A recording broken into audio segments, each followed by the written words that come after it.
Muy buenos días, mis hermanos. Continuamos observando los versos 4 y 5 del capítulo 1, donde se nos dice de que Cristo es superior a los ángeles por su título. Y estos versos dicen: hecho tanto superior a los ángeles cuando heredó más excelente nombre que ellos. Porque ¿a cuál de los ángeles dijo Dios jamás: mi hijo eres tú, yo te he engendrado hoy?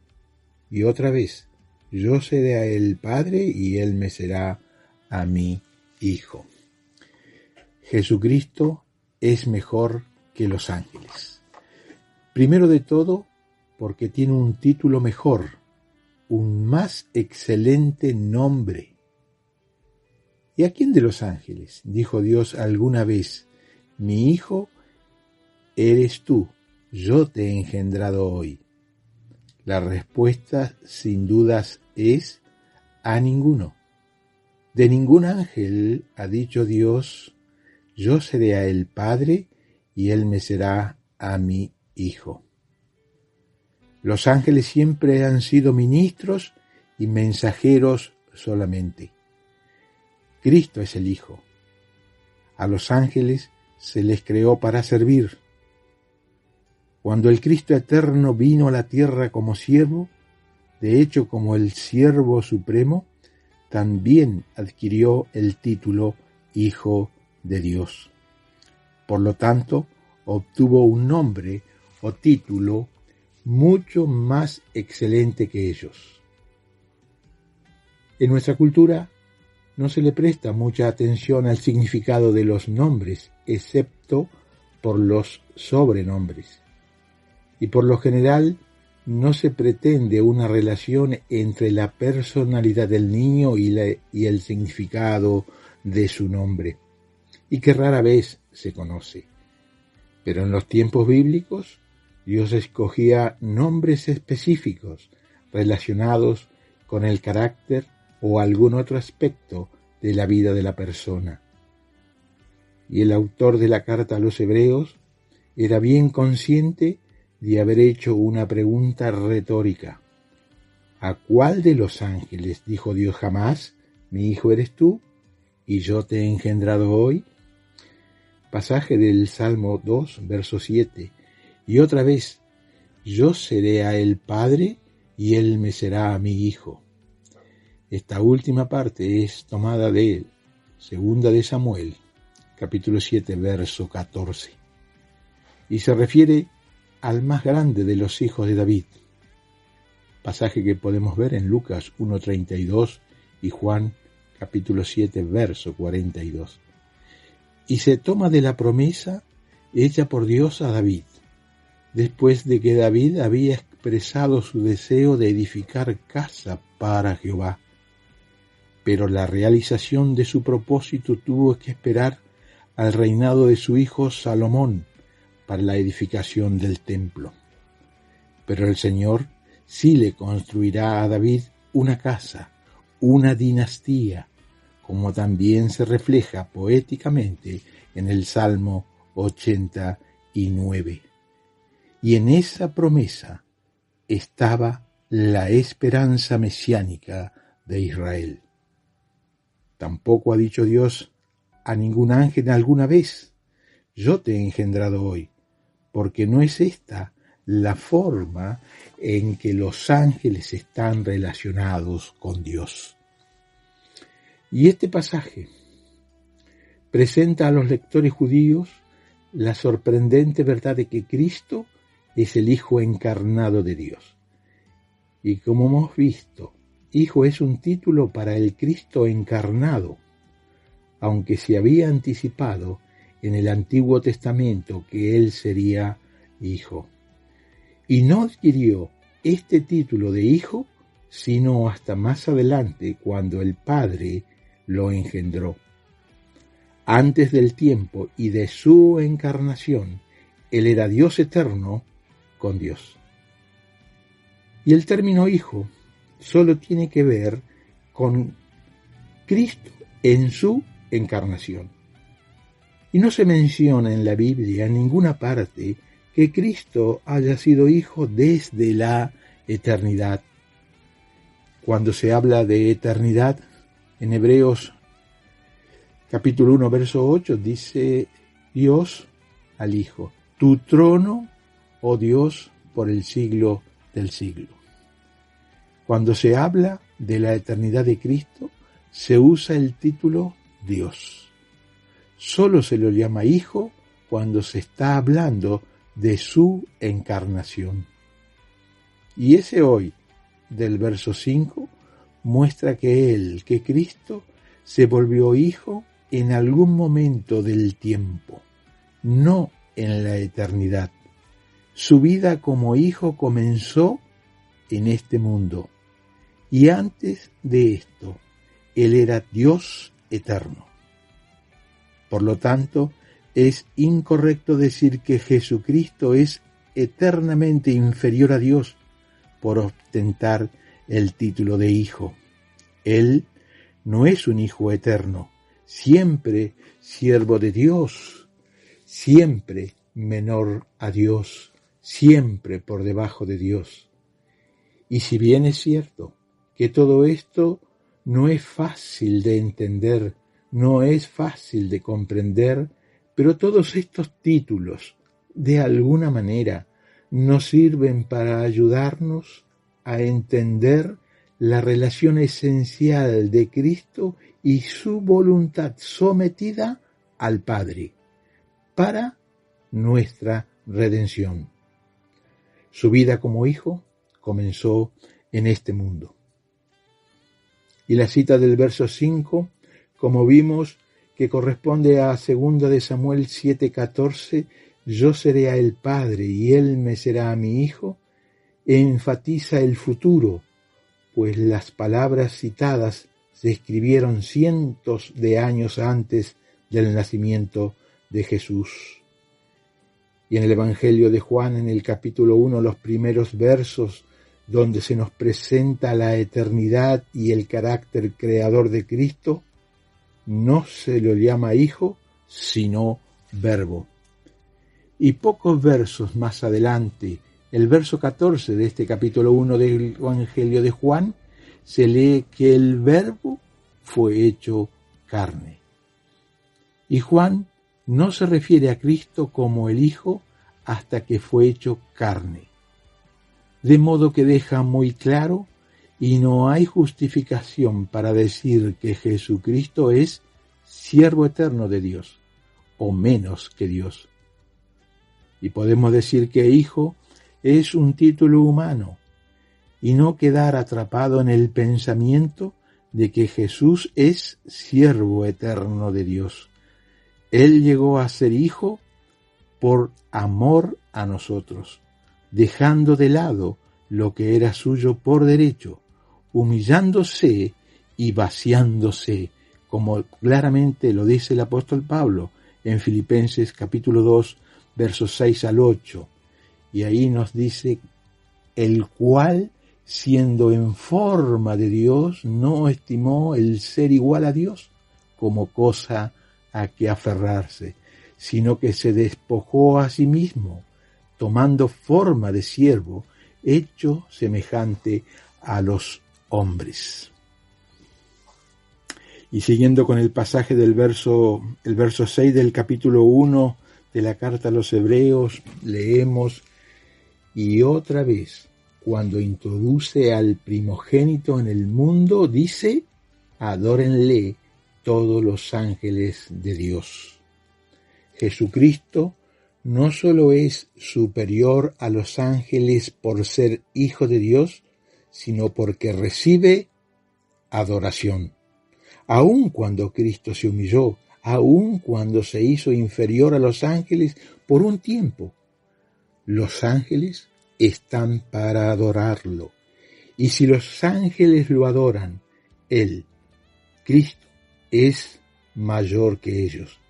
Y si es superior que ellos, su pacto es mejor que el que los ángeles trajeron. Por lo tanto, el nuevo pacto es mejor que el antiguo. La frase, adórenle todos los ángeles de Dios puede ser una cita del Salmo 97, verso 7, o una cita de Deuteronomio capítulo 32, verso 43. Si bien es cierto, las referencias no son muy claras, pero hay que tener en cuenta que los judíos del primer siglo utilizaban la versión griega de Alejandrina. En la cita de Deuteronomio 32, 43 se trata de la canción de Moisés y que en el curso de la canción Moisés había predicho poéticamente el pecado y el castigo de Israel, como también su restauración por la intervención directa de Dios, lo que corresponde a la segunda venida de Cristo en gloria. A tal momento, entonces, corresponde esta declaración y otra vez, cuando introduce al primogénito en el mundo habitado. Dice, adórenle todos los ángeles de Dios.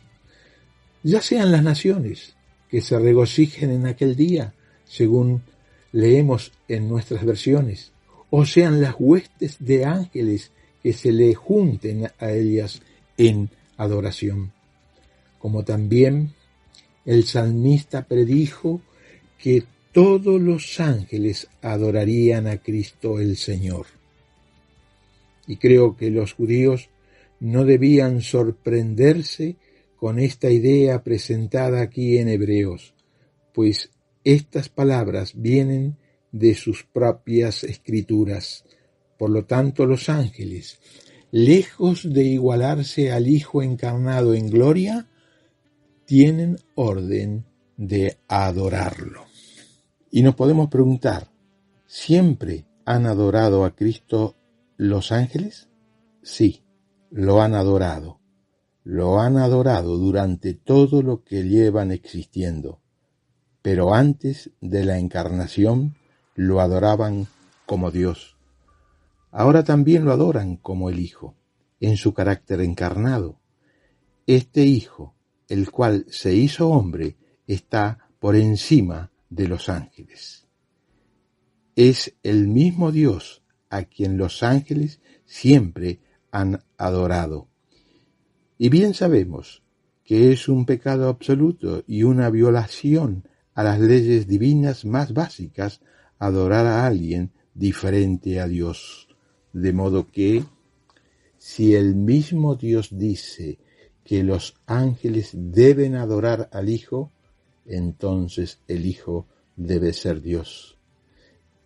Y al comienzo hay una palabra que puede traer confusión y que es aprovechada por algunas sectas para sus propios intereses. En el pasaje, Cristo recibe el nombre de primogénito y por lo tanto muchas sectas afirman tener una prueba textual para mostrar que Jesús es un ser creado. Y dicen, pueden observar, pueden ver, allí nos dice el primogénito. Por lo tanto, nació como nosotros. Y muestran con esto una supuesta prueba textual con esta palabra primogénito. Y al mirar el pasaje de Colosenses capítulo 1 verso 15 dice, Él es la imagen del Dios invisible, el primogénito de toda creación. Pero la palabra primogénito, aquí usada, no tiene nada que ver con el factor tiempo. Se refiere a posición. No es una descripción, sino un título que significa el principal. El concepto estaba asociado con el primogénito porque el hijo mayor solía ser el heredero de las propiedades que el padre tenía, que poseía. Pero el primer hijo nacido no siempre era el primogénito. Por ejemplo, Esaú. Esaú era mayor que Jacob, pero Jacob se designó como el primogénito. Y en el libro de Génesis, capítulo 49, verso 3, nos da una buena descripción de primogénito. Allí nos dice: Rubén, tú eres mi primogénito, mi fortaleza y el principio de mi vigor, principal en dignidad, principal en poder.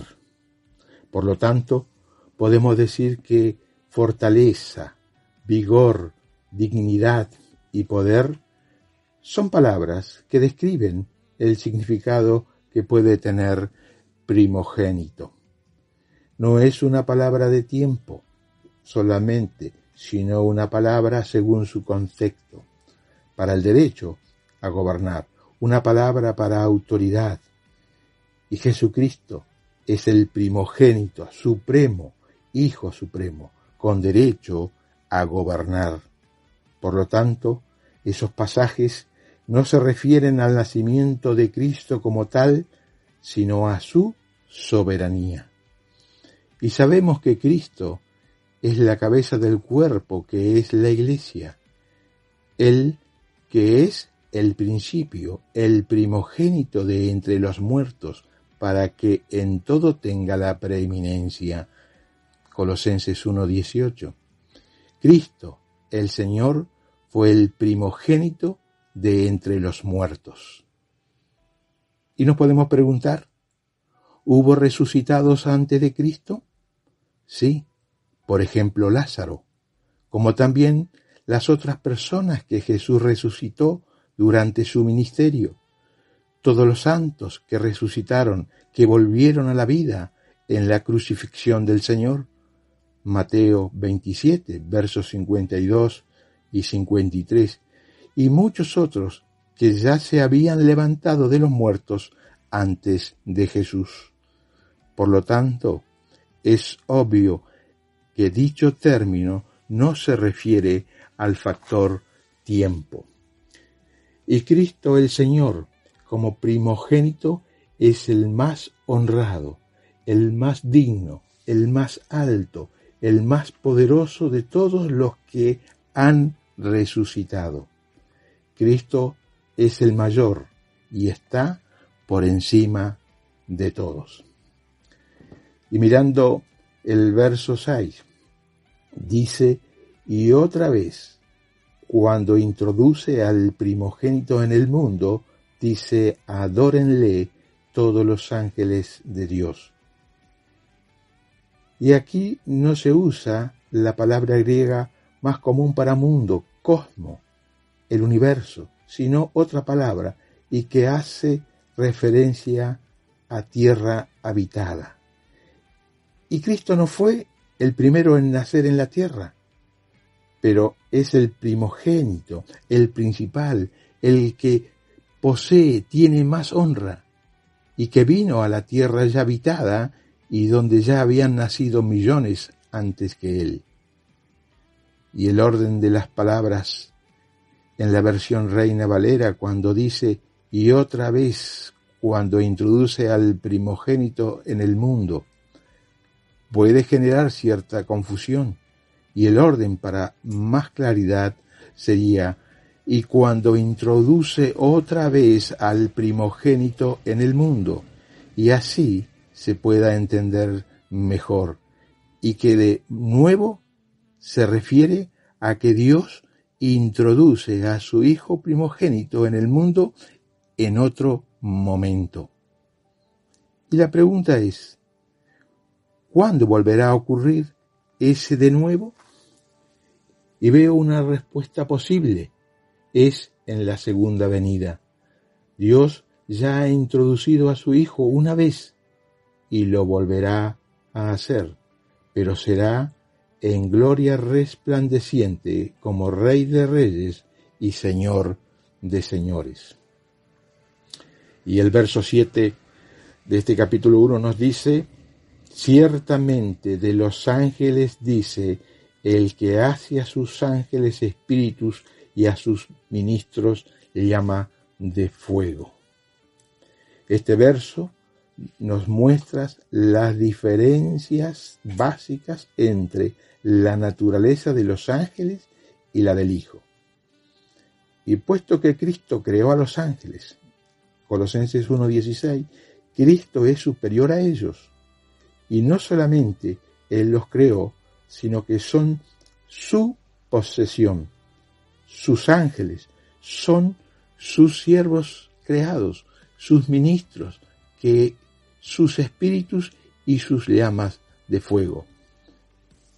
Y la primera parte del verso 8 dice, más del Hijo dice, tu trono, oh Dios, por el siglo del siglo. Esta frase amplía, podemos ver la diferencia entre la naturaleza de Cristo y los ángeles. Y es una de las más sorprendentes e importantes declaraciones en las Escrituras. Y Jesús es el Dios eterno. Y quienes dicen que Jesús era solo un hombre, uno de muchos ángeles, uno de los profetas de Dios o un semidios de alguna clase, esto es una herejía. Y se quedan sin respuesta ante esta frase. Jesús no es menos que Dios. El Padre dice al Hijo, tu trono, oh Dios, por el siglo del siglo. Dios Padre reconoce al Dios Hijo. Por lo tanto, esta frase es la prueba más clara, más poderosa, enfática e irrefutable de la deidad de Cristo en las Escrituras, dichas por Dios Padre. El testimonio del Padre sobre el Hijo corresponde con el testimonio del Hijo sobre sí mismo, pues Jesús, a través de todo su ministerio, afirmó ser igual a Dios. Y por esas declaraciones, los judíos aún más procuraban darle muerte, porque no solo quebrantaba el día de reposo, sino que también decía que Dios era su propio Padre, haciéndose igual a Dios. Pasaje de Juan capítulo 5, verso 18. Y cuando el Señor dijo, yo y el Padre uno somos. Evangelio de Juan, capítulo 10, verso 30. Y los líderes judíos entendían bien esas afirmaciones. Y a la luz de quien ellos pensaban que era Jesús, un simple humano, y por lo tanto, esas reacciones que se observan en esos pasajes de los judíos era de esperar. Y los judíos le dicen al Señor Jesús, por tus buenas obras no te apedreamos, sino por la blasfemia, porque tú, siendo hombre, te haces Dios. Y estas son entonces afirmaciones del mismo Señor sobre su deidad. Tenemos también las afirmaciones de los apóstoles sobre la deidad de Jesús. En Romanos capítulo 9, verso 5, el apóstol Pablo escribió hablando de Israel y todas sus bendiciones, de quienes son los patriarcas y de los cuales según la carne vino Cristo, el cual es Dios, sobre todas las cosas, bendito por los siglos. Amén. Y en 1 Timoteo, capítulo 3, verso 16, el mismo apóstol Pablo escribe, e indiscutiblemente grande es el misterio de la piedad. Dios fue manifestado en carne, justificado en el Espíritu, visto de los ángeles, predicado a los gentiles, creído en el mundo, recibido arriba en gloria. Y también el apóstol, allí en Tito 2, verso 13, dice, aguardando la esperanza bienaventurada y la manifestación gloriosa de nuestro gran Dios y Salvador Jesucristo. También el apóstol Juan, en su primera carta, capítulo 5, verso 20, nos dice, pero sabemos que el Hijo de Dios ha venido y nos ha dado entendimiento para conocer al que es verdadero, y estamos en el verdadero, en su Hijo Jesucristo. Este es el verdadero Dios y la vida eterna. Por lo tanto, como hemos visto, y a través de todo el Nuevo Testamento. La afirmación es inequívoca. Jesucristo es Dios. Que el Señor nos bendiga.